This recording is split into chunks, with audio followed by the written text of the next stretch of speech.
2022-এ আমতায় বোমা বিস্ফোরণের মামলায় এবার দুজনকে গ্রেফতার করা হলো। বিস্ফোরণ কাণ্ডে দুই মূল অভিযুক্তকে গ্রেফতার করলো এনআইএ। কথা বলবো, আমাদের প্রতিনিধি আবির দত্ত রয়েছেন আমাদের সঙ্গে। আবির, কি খবর রয়েছে? দেখো, 3 জায়গাতে তল্লাশি করে দুজনকে গ্রেপ্তার করা হয়েছে, যারা আমতা বিস্ফোরণ 2022 সালে সেই বিস্ফোরণে একজনের মৃত্যু হয়েছিল, সেই ঘটনার অন্যতম প্রধান অভিযুক্ত।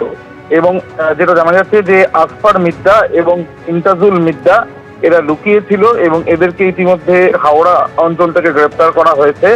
এবং এই যে দুজনকে গ্রেপ্তার করা হয়েছে, তাদের বিরুদ্ধে অভিযোগ হচ্ছে যে তারা বেআইনি ভাবে বিভিন্ন রকম মশলা জোগাড় করে সেগুলোকে দিয়ে বোমা তৈরি করছিল এবং চন্দ্রপুর বাজারে আমতায় সেখানে বোমা তৈরি করা হচ্ছিল এবং তাতেই একজনের মৃত্যু হয়, বেশ কয়েকজন আহত হয়।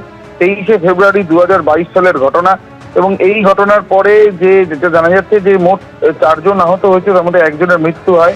তারপর থেকে এই দুজন ফেরার ছিল এবং এই বোমা বাঁধার পেছনে মূল উদ্দেশ্য কি ছিল সেটা জানার চেষ্টা চালানো হচ্ছিল। প্রথমে স্থানীয় পুলিশ তারা এই তদন্ত করে।